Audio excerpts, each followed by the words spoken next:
Today, the latest weapons, coupled with the fighting skill of the American soldier, stand ready, on the alert all over the world to defend this country, you, the American people, against aggression. This is The Big Picture, an official television report to the nation from the United States Army. Now, to show you part of the big picture, here is Sergeant Stuart Queen. Quite a few members of the Army who go overseas are permitted to take their families along with them. Furthermore, the Army sees to it that the children in these families are provided with an adequate American type of education. Our first report will show you the kind of educational opportunities now being offered to children of American servicemen stationed in Germany. This is a future playground for a new school in Germany. A school that is being constructed for the children of Army, military, and civilian personnel stationed in this area. Recently in Germany, the housing situation has eased and more servicemen have been allowed to bring their families overseas. As Americans, we consider it vitally important to have troops here, but the military urgency has not kept us from remembering the importance of a good education and of providing good facilities for it. The Army is in charge of this program of education. Under its direct supervision, through the Office of the Adjutant General, school sites are selected, schools are built, and the program of education is administered. Well-qualified teachers and principals are recruited from the United States. In effect, the Army plays the role of Board of Education. It helps the teaching staff to do its job by working with it on many problems. Not only how the 3 R's can be taught most effectively, but other practical problems like how youngsters living at some distance from the school can be given regular bus transportation. Usually, one school must serve for a large area, and so each morning the bus covers at least as much ground as a country school bus in the States. Sometimes a group of youngsters may have as long as an hour's ride to school. But the scenery is attractive, and of course the bus is a good place for chatter before the teacher takes over, so the time passes almost too quickly.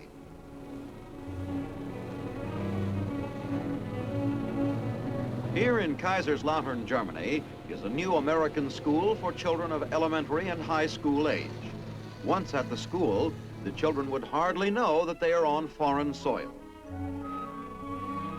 The teachers, the classrooms, and the activities are greatly similar to those found in any town or city back home. But back home means very little to some of these kids who may never have seen the inside of a school in the States because their fathers have had continuous work to do for Uncle Sam in foreign lands.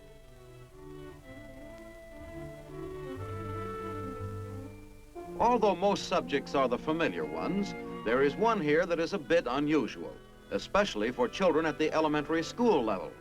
A foreign language, and naturally German. It is not difficult for children to pick up a second language rather quickly, and here under expert guidance, they do. Back in the States, these kids are going to seem awfully bright when they go to high school if they decide to elect German as their foreign language. Everything is up to date in this new elementary school, and although the kids like it, they like to be outside it just as much as possible. It's time for the playground now.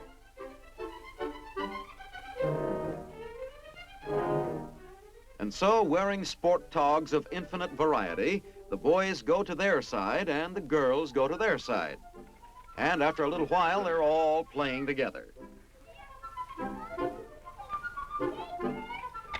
These girls do pretty well on the overhead bars. And the boys, well, they take to the air, perhaps to prove that there are some stunts that girls can't do. High school, as you might expect, has a much more serious aspect. Here, students preparing for college can be assured of receiving full credit for their work overseas. This mock-up of the human body used in a biology class is typical of the desire of the Army to utilize all available resources to make instruction vital and effective. After working under the close supervision of the instructor, the science student is expected to develop methods of observation and study which will help him to proceed ahead on his own. Laboratory exercises are a fundamental part of the science curriculum.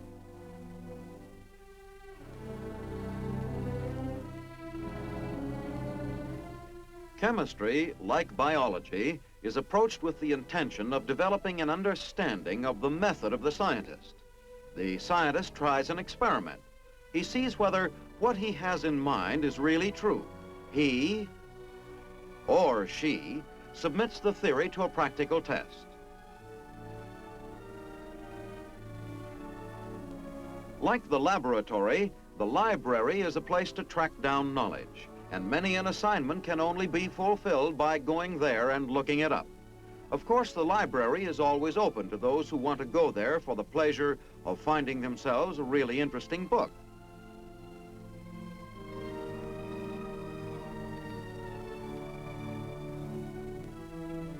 Classes must be set up each term to fit the changing needs of the always changing student body. There may be a class in typing one term, but not the next. Teachers are usually required to have experience in teaching in more than one subject, and sometimes in more than one field. Although the student body changes, there's always one like this.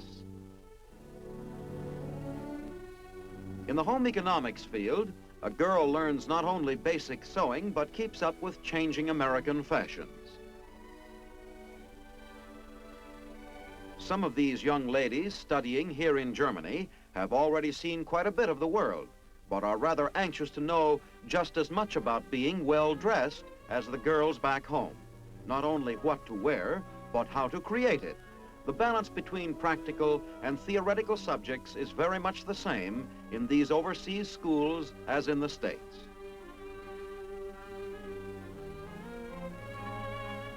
To a young lady, learning how to look one's best is easily one of the most interesting subjects in school, and so important as preparation for the future. Here's another phase of the future that hasn't been neglected. These home economics students use dolls as subjects while learning how to care for infants. Each student has a chance to try her knowledge. Someday, the facility and ease these girls are learning will do much to keep a new child healthy and happy. Students at this high school have an excellent opportunity to study a child's later growth and development. Many of the girls take charge of youngsters from the elementary school. In this way, they not only learn the ways of the small fry, but at the same time aid the school program by giving the younger children a full share of attention and encouragement.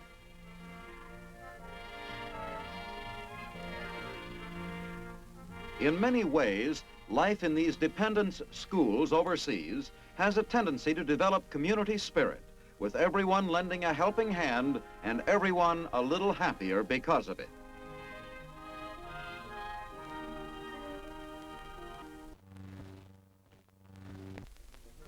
A lively phase of the school program is the work being done in the art room, where many students find a means of self-expression which is apt to stay with them for the rest of their lives. Music, too, offers long-lasting enjoyment. There's keen interest in this group. For example, just look at the expression on those ankles. Musical enthusiasm is understandable here in the land of Bach, Brahms, and Beethoven.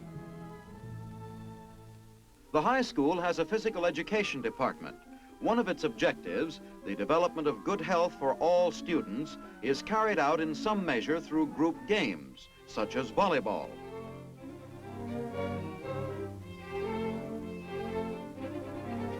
Volleyball is a natural for these girls, whose fathers in the Army usually play the game and are encouraged to play it, not only for exercise, but to develop the sense of teamwork and cooperation.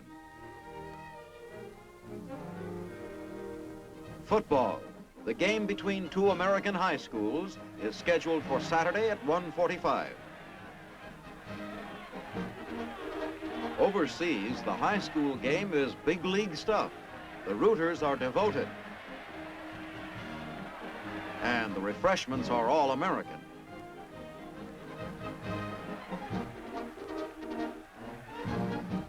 Team captains toss up. The Nuremberg Eagles win and decide to kick off. There's a good cheering section at work here, and if you just happen to be passing through this part of Germany on this particular day, you'd be willing to bet that this was Saturday afternoon in a typical American town.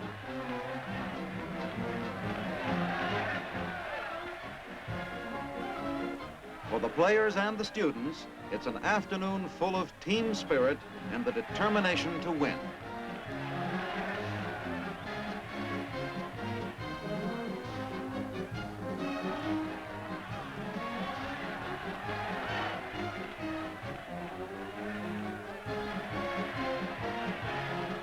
The fight goes on right down to the 1-yard line.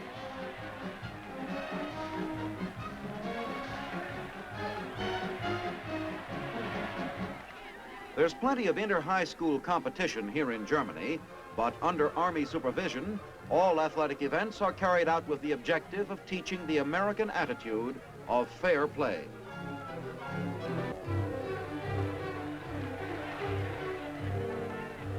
More important than winning or losing is the respect you hold for your opponent.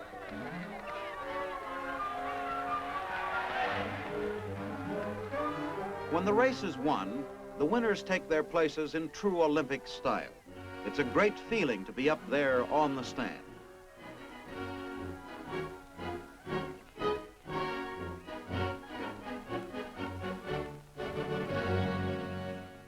Recreational facilities of many kinds are available to the students. Teenage activities after school are, again, just what you might find back home. A few of the boys and girls sing the good old songs, but mostly there's keen interest in the latest hits from the States, with Crosby and Sinatra holding their own against the newcomers.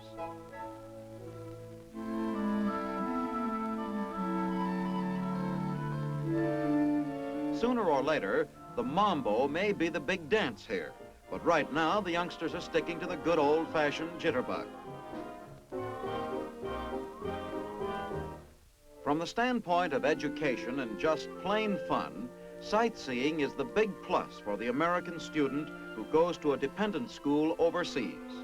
On the streets and in museums, there's an altogether different world on display, a world many centuries older than ours in America.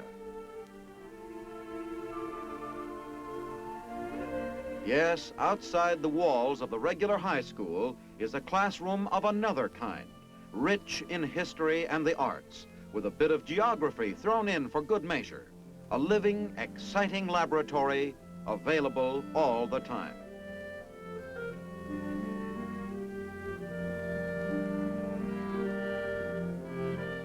After inspecting the statue of the Greek goddess Pallas Athene, a group of sightseers continue along the Karl Theodor Bridge in the ancient city of Heidelberg. Throughout Germany, one sees layer upon layer of history, a series of rulers and ways of life, back through kings and princes to the days of the Romans and the Teutonic tribes. When you become just a little tired of sightseeing, there's always the movies, not only for resting the feet, but in this case, for refreshing the mind on things American.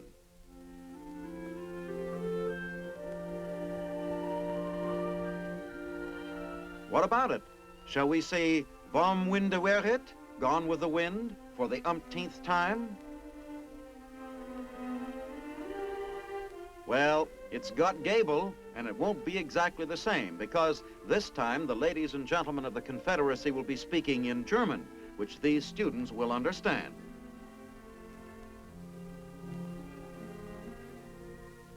As in the States, fathers and mothers play an active role in guiding student affairs by participating in the Parent-Teachers Association. There's a large turnout for every meeting. The PTA has found that by sponsoring a German-American teenagers club, much can be done to foster mutual understanding and interest between German and American youngsters. Not all of these meetings are intended to be serious, but when there is something to discuss, parliamentary procedure guarantees all members the right to speak their mind.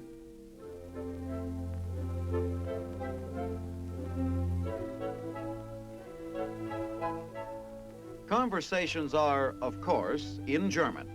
These get-togethers are valuable practice in international understanding. Finally, a day arrives that formally culminates the 4 years of high school study for these young men and women. Graduation provides a feeling of accomplishment. High school has been a task. It has not always been pleasant, but now it is over.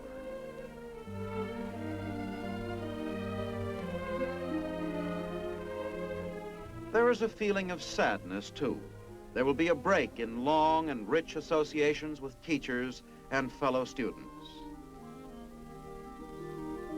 But what is unusual in this graduation is that something of great significance has been woven into the lives of these young men and women. A wider experience with people and events, a greater perceptiveness of the world about them. As they grow older, they will value more and more the experience of going to school in a foreign country.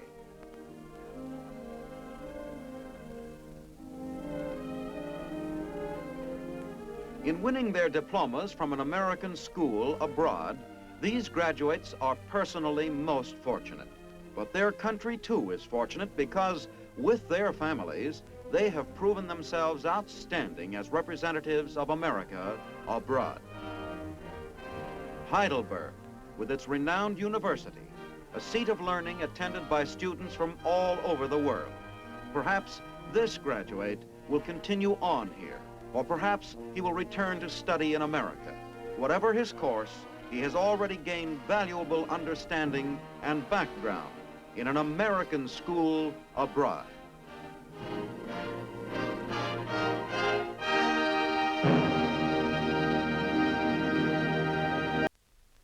Yes, the Army is making possible an American education in a foreign land, with all its advantages for the children of American servicemen. The mother of an American serviceman inspired our next subject by writing this letter after she had visited her son at Fort Bragg. It is an exceptional letter, picked from a great many written by civilians to military commanders.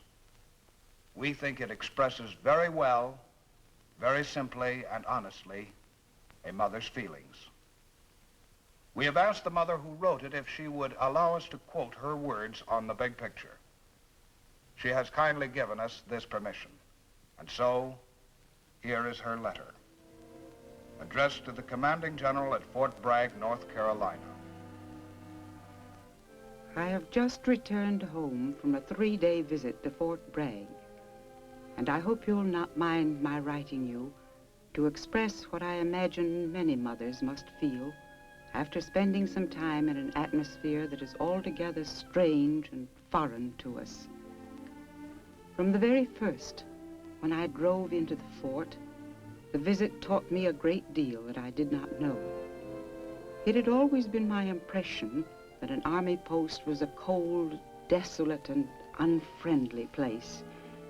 And this is what I suppose I expected at Fort Bragg. But instead, I found it to be a beautiful place, and an experience I wish more civilians might have.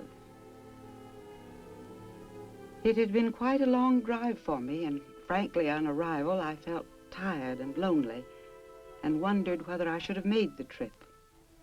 But almost immediately, the hostess at the guest house where I stayed made me feel very much at home. She extended every courtesy, and when I was shown to my room, I was altogether grateful that it was immaculate and most comfortable. After I'd been settled, I set out to observe some of the training activities in which my son was involved. My son is a paratrooper. He chose to be one, knowing it would not be easy. Here at Bragg, it is far from home. The work is hard and the tension is great. but there's been a great change in my son.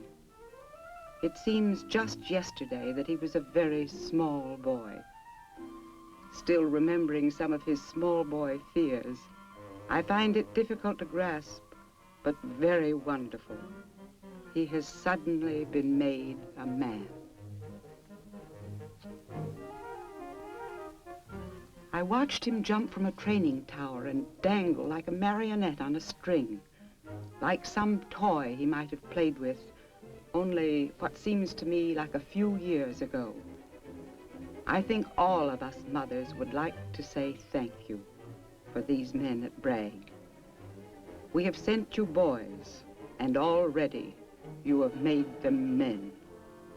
Of course, I was there to see my son, but I saw thousands there exactly like him. Men aware that they were not alone in the job they had to do. Men working together to gain the strength and the know-how for doing whatever the job might demand. I got a feeling of an esprit that is incomprehensible to a woman, and that leaves her very humble and proud that her son is a man. Like every mother and wife in the world, I hate and dread and fear war with all my heart. But when my son entered the Army and later came here to Fort Bragg, all of it was with my full blessing. I had brought him up to believe in a way of life, not only freedom and democracy, but memories of things at our home and in our town, and above all, the difference between right and wrong. I tried to give him something that he would love enough to preserve it for himself and others against whatever danger might threaten from whatever quarter. And now, in these times, the danger to our country seems very clear. To hope for peace means nothing if we do not have men who have the courage and the strength to fight for it. I was glad that my son was here in training, becoming strong for his own sake and for the sake of America.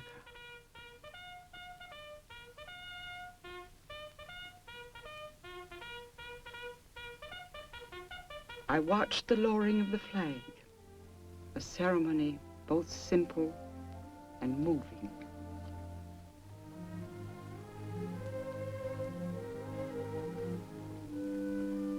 I had one more day to spend here. I was looking forward to it. On the last day, my son was scheduled to make a jump from a plane. An MP gave me very explicit directions on how to get to a good vantage point for watching the jump.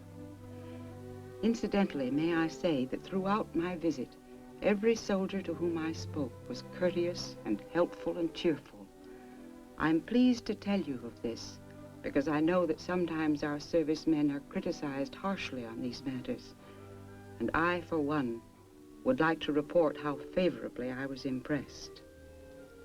I was impressed with the size of Fort Bragg. I learned that an Army post is much more than a cluster of barracks and administration buildings. I drove for miles and miles, past one training area after another.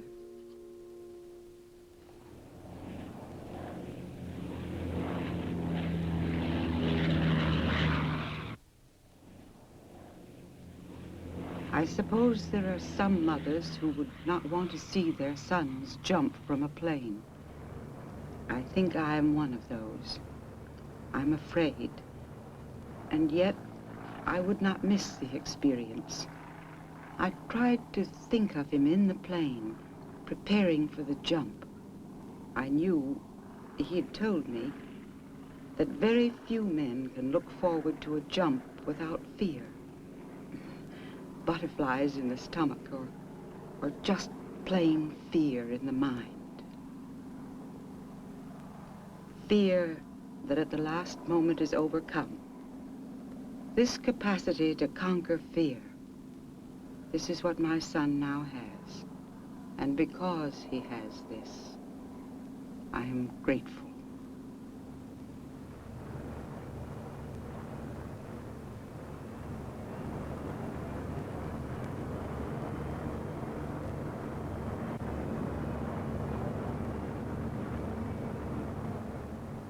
I tried to pick out my son from those tiny specks in the sky. It was no use. I prayed for the safe landings of all of these men, wherever they might make them.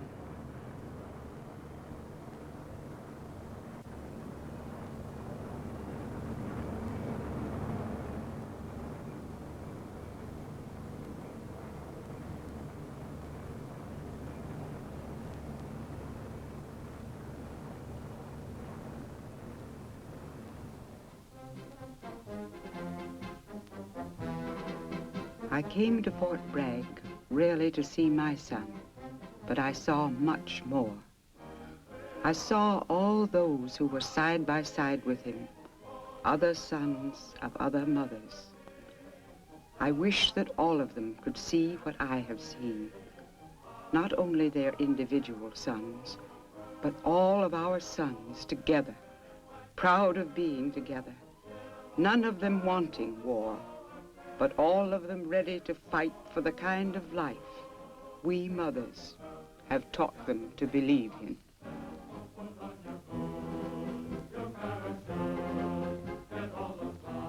I saw them marching together gallantly, and I'm grateful that our safety and our future is in their good, strong hands.